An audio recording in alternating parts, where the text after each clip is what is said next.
What's up, everyone? Welcome back to Valynt Volumes. This is your host and CEO, Dan Spottsville. And I'm Makayla Mitchell. If you are a first-time listener listening to Valynt Volumes, in this podcast, we talk about business, entrepreneurship, and how to kick ass in life. Even when you forget sometimes. It's okay. Yeah. Have a little brain fart? Just a little bit, yeah. It's been a long day already, so. It feels different recording later in the day. Yeah, for sure. So, it does. You want to tell me a little bit about your day? Yeah, I just knocked out a lot of tasks. If anybody's listening, if you listen to our other podcast, I can't remember which one it was, but I talked about the Pareto rule, the 80-20 rule. Like, hey, out of the 10 tasks, 2 tasks will move you forward 80%, and the other 8 tasks will only move your company forward 20%. Okay. And guess what I worked on today?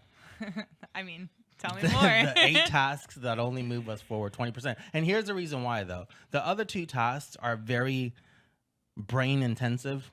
Like, it just requires so much energy. And just, I have my days. Like, today I worked on the easy stuff, like the 8 easy things. But to the point of the rule that I was talking about and I touched on in a previous podcast, it only moves our company forward 20%, because had I finished the other 2, which I couldn't finish the other 2 today anyway, because it takes days and weeks to knock this thing out, it would have moved us forward 80%. So, yeah, but just saying, like, realistically, you have your days like that. Yeah, but those little tasks, like, even if they only push forward 20%, weren't a lot of them something that, like, had to do with, like, another teammate moving forward on their project, too, a little bit? Yeah, it was all over the place. Like, I was dealing with client stuff, team member stuff, Valynt merch. Look at that. We got Valynt Volume merch. I'm so proud of us. But see, part of what your to-do list today consisted of was part of the merch initiative. Yeah, right? like I just did all those little things. Like we got Valynt packet, sticker packets. Stickers. I'm so excited. I just have no idea why I wanted stickers, but it just seems cool. I'll definitely use them. Probably not on this beauty, this Stanley. But I will add it to probably this is too precious. The girlies know. No, but I'll probably add it to a laptop case. I want what do you call it? The iron patches for my backpack. That'll be cool. Yeah. Ooh, I forgot to insert patches into the thing. There goes another 20% task. Yeah. But let me switch gears. How was your weekend? Weekend was good. Oh, the gala was Friday. So Gala or gala? People flip-flopped. We've been asking people for the past a week. and it's split. Your sister straight up picked a fight with you about it, which is hilarious because you were very strong-willed and it being gala. But then on the phone. On the phone, you on the way to the gala, you were talking to someone saying, yeah, I'm on my way to the gala. And I looked at you like, does he know? Did he do it on purpose? And you didn't flinch. You kept going. You knew what you meant.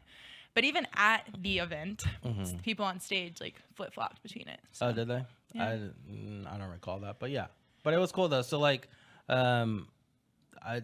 on the galaxy now, I'm like, which one do I say? The event. Yeah. The Frisco event. The Frisco Gala event. I thought it was very well put together.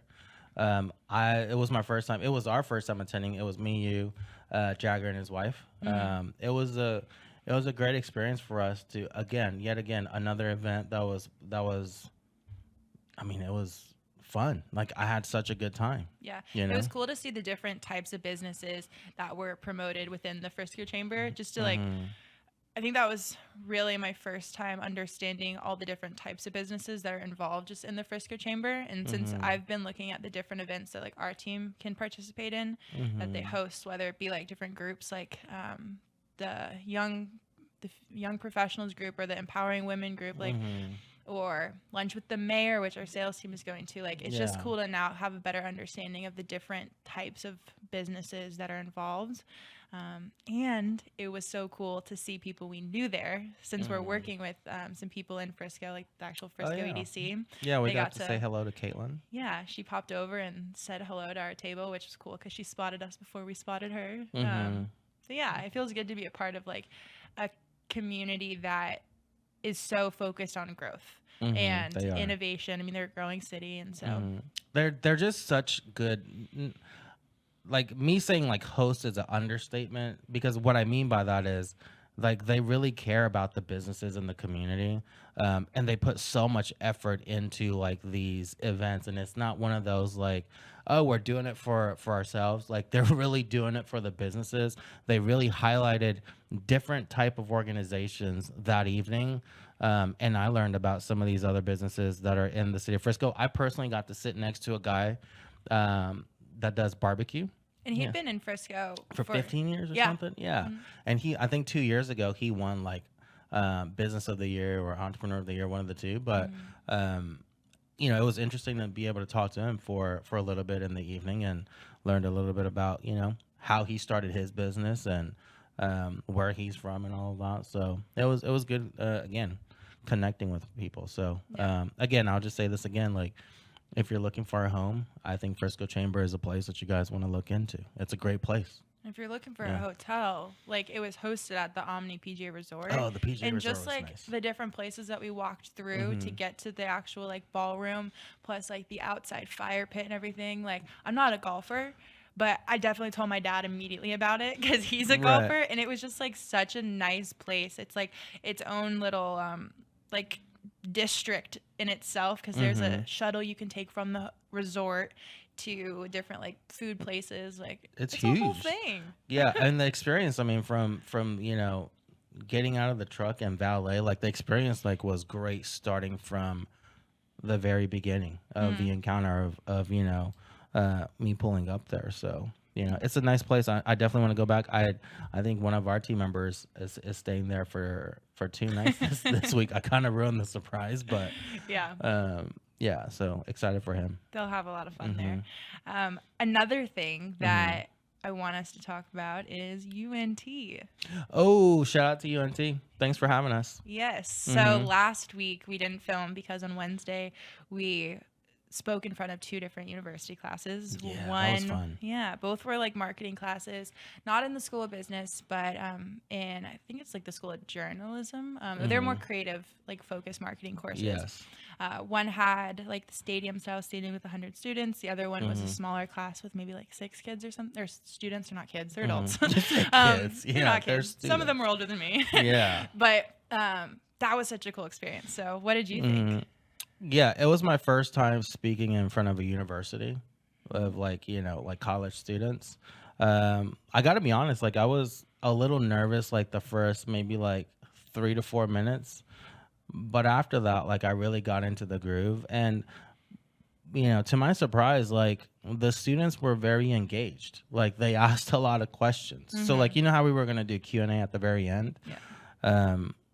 But we ended up answering a lot of questions like throughout our presentation. And I think we like did a great job tag teaming you know, the class, and being able to explain what it is that we do here at Valynt Digital.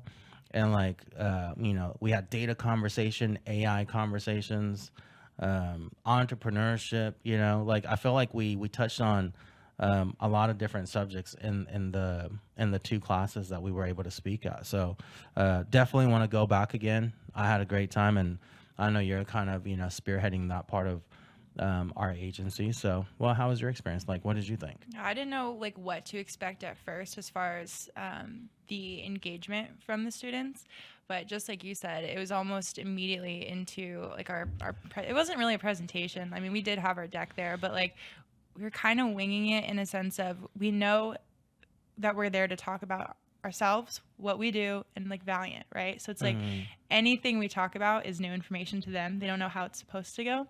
But what we wanted to do, when I say winging it, is like see what they're most interested in so we can kind of tailor it on the spot.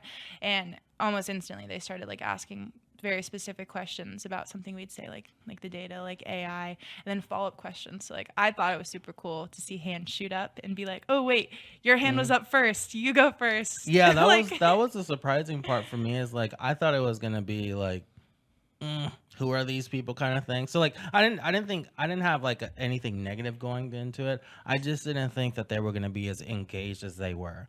And it was a good surprise. Yeah. I had the biggest grin on my face like after we finished the first one, and the professor let the students like take a brain break for a second before like resuming class. And there was at least 4 or 5 people that walked up to us, like down from the back of the classroom up to us to ask follow-up questions that weren't asked like in the time we had, and opportunities for internships. I was like, oh, yeah, hold on, let me get back to you on that, because like I know we knew we wanted that to happen, but we didn't really figure out exactly the details just yet. So yeah, it was cool. Yeah, it was cool. Definitely doing an internship this summer. I'm open to it. We did it like 3 years ago, and that intern, I think she was from UTD or UNT, one of the universities here in DFW. So I'm happy to do it again. Maybe we can get like 2 interns this summer and give them an opportunity to see how we operate the agency. So, but if you are listening and you attend a university or you're a professor at a university, hit us up at hello@valyntdigital.com, and we'll be there.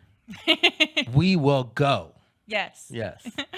Uh-huh. Okay. Today, Yes. aside from just kind of like what's been going on in our world, I had a couple of maybe hot topics, maybe just conversations that revolve around all things that it is we do, rather than just direct questions from our Valyntpreneurs. One of them is, Beyonce. Oh, you have to give me your update since you listened to her song. Okay, yeah, I'll make this quick. Look, I've listened to the song. Okay. Strictly from a song perspective, I think it's a catchy song. Yeah. Depending on who you are. I also have seen like people divided on 2 sides of the spectrum of like, well, why is she going into country music? Don't come into country music kind of thing. And then there's other people that are like, oh, this is great. This is a good song. It's shedding light on other African-American, country artists, which didn't really get the praise they should have. So like, unfortunately it took somebody like her to go into the country music industry to shed light on people. But I mean, that light is well-deserved for those artists that didn't get the shine that they should have gotten before Beyonce got into it. So I personally think it's a good thing. But again, this is just my opinion. Yeah. I don't see anything negative about her going into country music. But again, I don't know anything about the music business or the industry, so I can't speak on that. But just looking at it from my viewpoint, I mean, I think it's great that she's doing it, and good for her, and good for those other artists that are getting the praise and light that they deserve, because she decided to go in there, and it kind of put a spotlight on on that genre from that perspective. Yeah, you showed me a post that had like just slides of different country music that was like of different like Black artists, and I was like, oh, like I know these songs, I know that. So to your point, it's cool. But I just want to get your follow-up on it. Yeah. Like, you hadn't actually heard the song last time we talked about it. Yeah, I did. That was cool. Okay, cool. One of the actually a couple of the topics that we have an overarching theme of like customer service, relationships, experience like that. I want to touch on something that happened like somewhat recently and today, just the topic of explaining to your clients, your customers, and like the back end customer experience. Do you want me to kind of explain a little bit more about what I mean? Sure. Yeah. Okay. So, I mean, right now I've been, like you said, working on the different like merch that we're ordering for our team, and there's a lot of like back and forth over email. But with this new initiative that we're ordering from like a different place basically, and I'm taking reins on it, you gave me the direction of like, before you even start ordering online through like their portal, call them. Like, ask some upfront questions, build a relationship first, so that like you're not trying to build a relationship when like a problem's already like come up, which that was so smart, by the way. So I immediately like called, asked some clarifying questions about timeline, how the process works, and then fortunately enough, the person I spoke to was like, oh, I can immediately be your direct point of contact. We can do a custom order. And so there was a direct line of communication. And as she's sending me back and forth, like quote 1, quote 2, change this, change that, And the third quote, with the modifications we'd requested, there was some like super confusing numbers on there. Like, why is it different if we're ordering the same amount of hoodies, you know? And I was able to just very quickly jump on the phone with her and explain it. She even offered to like add a particular type of like discount because we're ordering so many in bulk. And like, I just had a really great experience with her troubleshooting like what could have been a really frustrating back and forth email exchange. And I find that there's not a lot, but there's been some situations before where we're trying to communicate with a platform, but there's no direct line of contact. Yeah. And so all of that being said, what best practices like do you really instill on the team these days to remedy any type of long back and forth with clients to just really ensure that there is that good back end customer experience? Well, let me start off by saying like customer experience is very important. It's important to me. It should be important for every business. I think, you know, if I had to just pull somebody that everybody knows, like I think Jeff Bezos kind of sticks out to me talking about how he took customer feedback and improved upon the platform. And that's the same approach Valynt has taken, you know, over the last like 7 years of us being in business, close to 7 years being in business. The way we improved our process and communication with clients has to do with the feedback that we received. That being said, I have a experience with a company that we're ordering stickers from, right? So a lot of times when businesses start, like, so if you're a Valyntpreneur listening and you're starting your business, the one way to look at customer service and experience that you know that you're working on is to make sure you make it easy as possible for the client to do business with you. And I can explain what that means. Because I think a lot of times, like, when you're in a process of building a business, that sometimes goes last, you know, like it's not on your radar, it's not on your focus. So like you have a great product or a service that you provide, but then the customer service part of it is kind of lacking. So like the sticker company that I'm working with, right, to order stickers, we're finally getting it to the point where I'm about to pay for the order, but it took like 15 back and forths via email. So like one, that tells me that they don't have their process down, right? Because it shouldn't have taken me 15 back and forths with this individual because my order isn't complicated. It's not a complicated order. For clarity, wasn't part of the reason there was so much back and forth is because in the most recent email, you had said you needed X and you also needed a question answered. And when they responded, they delivered X, but they didn't address the question you had. That was like the size. I think that's probably in the top 3 of like why people get frustrated with organization and businesses is because they don't get the question that they ask addressed immediately, or like they bypass that and then they never get around to asking that question. So yes, like I had to ask this question twice. I'm like, hey, why am I not getting the image of the packaging? You know, so that was the question. So when he or she responded back initially, it was completely ignored. And I was like, okay, well, you answered one of my questions, but like, what about this part? Like, what about the packaging portion of it? You know, where's the image there? So they finally responded, but then their response to that said, hey, it needs to be this size. And they sent me a PDF image. But then again, from that email, they failed to give me like the size. So like it seems very, and look, the person is very nice. Like, you know, it's a pleasant experience in terms of like the individual that I'm dealing with, but you're making your customers go through hoops that they don't have to go through.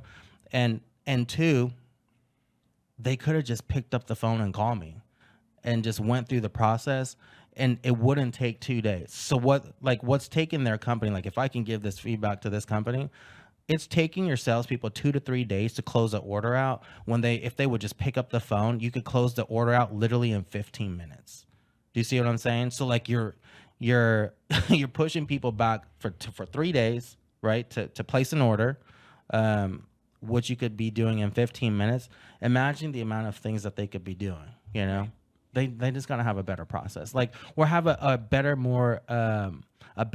intake form for people that want to utilize your service. Yeah. You see what I'm saying? The intake form was very simple, too simple to where it didn't get them, the sales guy, the information that they needed from me in terms of getting my order correct from the get-go. Well, that triggers a thought actually about how like our internal process has definitely been updated over the last 3 years. It continues to update. Yeah. Because in the beginning, it was like there's always so much information and content that like we're requesting from our clients, or that like they need, or just steps, information that we just like need from them to start our job. And in the beginning, my process was like, okay, what's like the most simple way to collect like items all at one time? Okay, now we've collected all like maybe the visual content. Let's move to the next thing, which is like maybe the account access stuff. But there was like always these additional emails or additional meetings or phone calls that requested a ton of information. And it was like keeping us like from moving forward just a little bit. But it was always something big and new. Why I share that is like the way that we've updated now is that the onboarding, like account managers, they have a form that the client fills out before they even onboard with us that includes simple questions like, do you have this Facebook ad account? Rather than us finding out a day before we're about to launch, they don't have an ad account, you know? Yeah. So like we've found platforms that allow us to create these like really pretty forms that when you select yes, then the drop down happens for all the additional information needed. So it's not super clunky and like, yeah, that just triggered that thought. So yeah, no. That's a great thought, because I do want to make this two comparison real quick and then move on to the next subject. But so like the intake form for these stickers is just stickers. All I needed to give them was the type of sticker I want. So they didn't even, in that form, it didn't even let me choose the type of stickers, because they have like holographic stickers, vinyl stickers, like mirror stickers. They have like maybe like 10 different options. So all they have to do is have that in the form. And then two, if they would just have a form that'll allow me to upload my logos, which seems very basic, right? But they didn't have that. And that's why all of this back and forth is there with this organization. And look, this isn't me tooting our own horn at the agency, but when you have a full digital marketing service kicking off for a client, there's multiple things that you need. One, you need their social media account access, ad account access. You need their marketing assets. You need access to their LinkedIn profile. You need to schedule a video shoot with coordinating with like 3 to 5 of their team members, the location, the makeup artist, the vendors, the vendors, all of that. And I'm not even talking about all of it just yet. But just imagine, and within each of those like verticals that I just mentioned on what we need to do for our clients, we've identified a way with one form to get everything that we need for this client. And there's been no hiccups the last, I don't know, over a year in terms of like getting a client from start to finish. So like, as I say this out loud, no wonder like when we initially started this agency, it was chaotic and hectic. And we had to do so much back and forth, kind of like the sticker company, to where it would take us 8 weeks to onboard a client. Now we have it down to 3 weeks, 21 days, sometimes 2 weeks, boom. Because everybody understands the process, and we've been able to explain it to the clients better. We took the client's feedback and made those fixes. So I hope, like, if I provide feedback to the sticker company, that they take it for what it is and, implement something. Because it could be simple as the form. Just needs a little bit fixing, and that 3 days could go to like 1 day for them to get the order and get me to purchase it. Yeah, I mean, we're even using that methodology for the new hires, hopefully starting with our next new hire, because Caroline took it upon herself to like explore a platform that we pay for and just like kind of make it our own. Really impressed me with like what she just put together in her like after hours time, actually, I think that it was. And so now we're going to have that same type of like, not intake form, but same type of checklist for our new hires. That way it's not like what happened today. It's like, we need to remind every person that starts, they should update this or they should do this for their voicemail. Like just little things, but it does add up, Yeah. And I think all this ties into SOP, right? What is your standard operating procedure?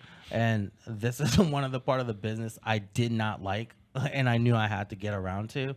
But fortunately for Valynt, we've had great team members, like currently and in the past, has contributed to the SOP here at Valynt Digital.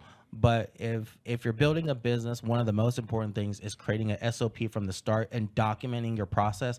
I can't emphasize how important documenting your process is. So when you have other people coming in, it's very visible. And look, we're still continuing to build our SOP, because as we grow this agency, people have to come in here and understand how we do the work.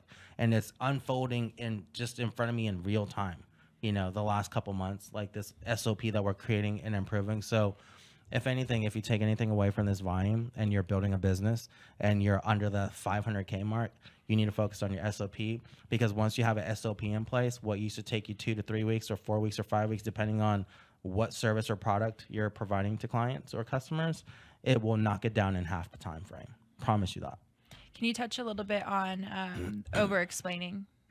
Oh yeah. It kind of ties into what we're saying is like, look, one of the things I've learned over the last, 20 years of just being in like retail to owning my own business or whatever, it is better to start off over explaining to your clients and customers than to take away things. Man, so many times I come across things and services or softwares or salespeople that are trying to engage with me personally, and I'm like, what are you talking about? Or like they leave things out, and I'm having to ask questions. And the reason people don't close sales or do whatever is because they don't explain things to the potential client on what it is that we offer. So like, it's a very simple example, but it's like when I get emails like, "Hey, I do lead generation. I have a great software. Want to talk to me?" No. Like it's very like that. But then also like even after like, I've become a client for like certain companies, right, using a software or something, their account managers are very vague with explaining things, especially when we initially onboard. Luckily for us, we have very intelligent people on our team, so like they already know what the software does. But I can't imagine like some of these other clients and customers that they work with that are new to using a software like that, and how that relationship is going, because I would be very frustrated, and then here internally, like I even had a conversation this morning, like based on the feedback that I got from one of my digital marketing managers, right?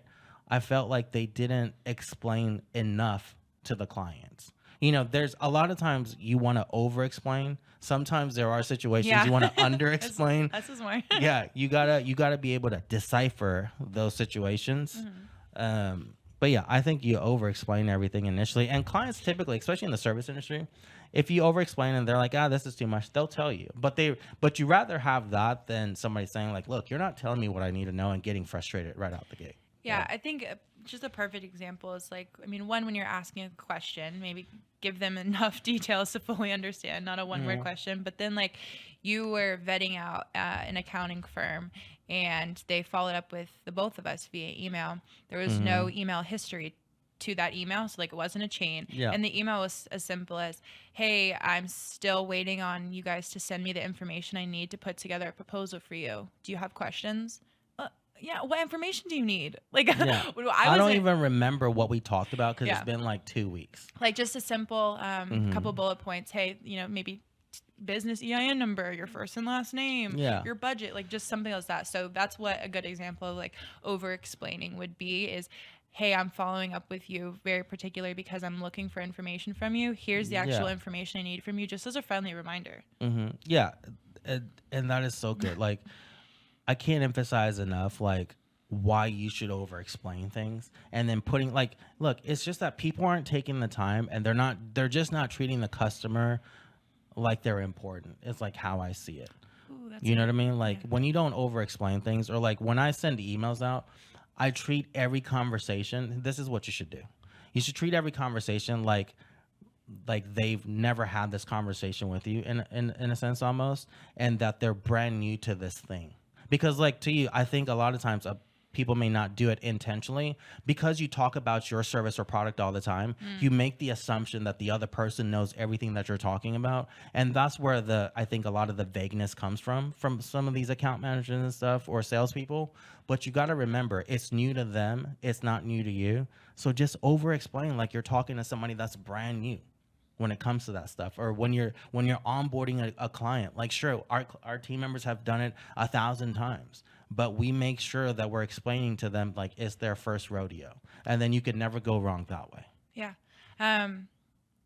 I liked what you said. Something triggered a thought. I don't remember exactly what it was, but there was something that Andy Frisella said in a recent episode of his podcast, kind of similar, but about the relationships you build with your customers, your clients.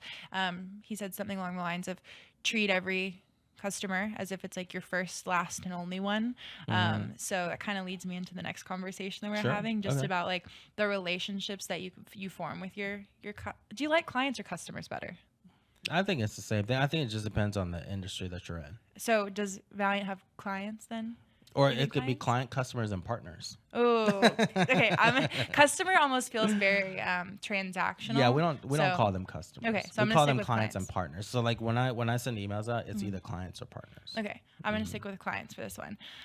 So like the client relationships matter, and in his very specific example, he was talking about like the price of the service that like some customers were like looking to come to like a guest for or something. Either way, it was about just really building relationships with those clients, which is something that you had talked to me earlier this week about, which was how we really want to like take a trip to customer or client headquarters at least once a month, so like actually go see them in person and build that relationship. And the term he uses what like make it look sticky, you know. Yeah. Yeah, I mean that's something we're starting this year. So, it's and this is true for like every business for the most part, right? It's harder once you get a client, if you can keep them for a long time, your business will grow that much faster. You'll have that much more revenue just from a financial standpoint, because it's hard to gain clients, right? Most of the people that's probably listening to this probably don't know what their client acquisition cost is. You know what I mean? Which is a number like most entrepreneurs like a lot of times don't know, because that's a number you need to know. Is there easy math to like get to that number? Sure. Like it's if I put it like digital marketing, how much do you have to spend to get a new client? So like it's, if it's for every $500, you're able to close a deal. So let's say your cost per lead is $100 per lead. And then for every 10 clients that you talk to, you close one deal. So your cost per acquisition from advertising standpoint, that means it's $1,000. But then if you include, because you got to include this, your salesperson that's talking to them, their salary, and then you maybe have an agency like ourselves running that, then you got to insert that in there. So instead of it being $1,000, it might be like $1,300, for every client that you close. So like that's a number that you got to figure out, because if you don't know that number, how are you going to scale your company? Yeah. Do you? No, go ahead. What were you gonna say? I was just say, do you have a client that you like wanting to go see first? Do you kind of like want to do Dallas people first, or? Yeah, no, I mean, I don't. There's not. Yeah, there is a client out in Phoenix that I want to go see. Look, we're gonna either go see the client or they're gonna come back this way. We'll fly them out here. Yeah. So yeah, that's just one thing that our salespeople are gonna implement on a monthly basis, picking a handful of clients every month and making sure like that we're doing the in-person kind of like, courtship. Yeah. I wonder if there's something that like when we start to go visit clients or like have them come here, if there's something in addition to just like going to meet them in person, if there's like additional value we can bring, whether it be like maybe helping them on board with like Luna, like the proprietary software, or just like something more hands-on. I think I think definitely there's something unique that we can do for every client. But I mean, really the goal is just to have more FaceTime with them. Like if we can insert and help them set something up, or maybe we sit down for an hour and talk about the data more, like, hey, this is how your campaign's doing. But I really just want to take them to lunch and just shoot the shit. Yeah. I mean, dinner, lunch, whatever. But like, that's the goal. Go to Top Golf. I don't know. Go play golf with them. I'm not a golfer, by the way, so that's a Jagger thing. But you know what I mean? Yeah. Like, I want to make sure like we're doing stuff like that, because we have some clients that's been with us for quite some time, and they spend a lot of money with us. So I think it's important that we build a relationship. It was definitely a cool experience to have some people come to the office. I mean, we onboarded a client a couple weeks ago in the office, but then like we had people stop by just to meet us in person. Like even before we've closed the deal with them, just they wanted to shake hands in person. And I feel like it's often called like old school to want to like shake somebody's hand and look them in the eye, but like why old school? Why not just be like the way, one way of doing business, I personally like seeing people in person. Like I was excited. I thought I was going to meet this guy today. But I mean, he just didn't have the time, so I get it. Like, it's all good. But like, I'm a person that likes to do business in person. Like, Zoom is cool. Like, we got it down on Zoom on how to close deals via Zoom. I think the last, out of the last 10 clients, the last like 4 weeks, 9 out of 10 of them were closed via Zoom. But I also still like that in-person conversation, because it's just different. Like, right? Like taking a client to dinner like a couple weeks ago. It's always fun. Like, depending on the client. But I it's know good times regardless. I can find a good time within whatever client that we're working with. Yeah, I know I've said it before, but it's like whenever you're in person, you feel like there's a little less of a time constraint of like, okay, we've got 30 minutes in this Zoom. You don't want to talk over each other. But like when the two guys that we're trying to, close a deal with recently visited our office, because we weren't just doing it over Zoom, they literally came into our office, like took pictures of the office. They were really impressed. And then the conversation, not only like we touched on the data, the funnel, the business part, but we also got to like sit there, kick our feet up and talk about other things, like some of the properties they own, or they looked around the room and said, oh, we work with that business, or like, oh, we like that merch. Like it just opened up the conversation for additional networking to learn that like there might be other avenues for us to do business or for us to just grow together. Hey, let me make this introduction for you. Or hey, I know somebody who could use your real estate. Like it opens the door for more conversations that don't feel so constrained with a computer screen or like the calendar booking. It does. The conversation definitely flows a lot better, I think, in person, because you can expand upon like everything outside of what it is that they're needing. I mean, we even gave them a bottle of tequila from our previous client. I was about to say that they walked out with a bottle of liquor. Yeah, like, that was on the shelf for like who knows how long, and I've had that liquor bottle for months. So I could put that kind of stuff to good use. Like give it to the client. But they're not even our clients yet. I was just like, here, take it. They were cool. Yeah, they were. I really like them. I think what the biggest thing that I'm learning this year, or just the biggest takeaway so far, is how much impact in person has on relationships, networking, and just overall the impact it can have. Yeah, you know what? That's a good reflection. Because I do feel like because we focus on branding, like I've probably paid attention more to like the relationship side of our business, and not only with clients but even with our team members. Like I know personally, like I've just made more efforts, like making sure like I'm available for them. I make time for them in person at least twice a week, 3 times a week usually nowadays. Making sure I'm touching base with like most of the team members in some way, shape, or form. So like kind of like staying connected with them, and I've seen that being very helpful for us moving in the same direction on a daily basis. Yeah, I watched like today, you approached what could have been an awkward or like uncomfortable like conversation. You navigated it really well, but it's like because you had those like in-person relationships with them, or you like built some more rapport outside of like, I'm your boss, you report to me. I see you in person a couple times a week. Your teammates. That's why I want you guys to work together more on this, to like lean into your strengths or lean into this. So like kudos to you for that. Yeah, appreciate it. Yeah, they don't take things personal, Yeah. But I definitely, I mean, I'm in it for the long term. Like I'm investing in our team, like I think before I've always invested, but like nowadays, like I'm really putting time into people because we do have more team members, right? I have a little bit more time available, so I'm getting to know them a lot better. We have those in-persons now, which is very helpful. So everything's good, like no complaints, man. This shit's rocking and rolling.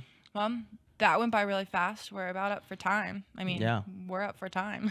So any closing thoughts for this volume? Any closing thoughts for this volume? Kind of already said some. Yeah, I did. Look, if I just had to kind of pick something from this week, if you're building a business, I think 2 takeaways, I'd say make sure you find a way to improve your process. And look at it from a perspective of like, what are my clients saying to me? Even if you have a handful, or if you only have 2 or 3, like what are my clients saying to me? And then don't take that personally. Don't take it negative. Your customer complaints are gold. And when I say gold, because what they tell you, and if you can fix it, you'll never have that complaint again. So if you start a business, and I see this in my head right now, if you start a business, you're going to have 100 complaints because you just don't know that these complaints are going to come your way. So I look at it as like every complaint I cross from my list, I'll never have that complaint. And before you know it, when you cross that list over, you have a business that's running fucking smooth and sailing. And on that note, to all those Valiantpreneurs listening. If you have any topics, questions, guests that you want us to have on to a Valynt Volumes, please email us at hello@valiantdigital. And don't forget to like and subscribe to our YouTube channel and any other of the socials that we created, like TikTok, Instagram, X. Yeah. And did you say YouTube? Yeah, I said that first. Yeah, we'll put it up here somehow, or like we'll put it in like the description part. Spotify and Apple are coming soon, so It stay is? tuned. Yes. All right. Peace. Peace.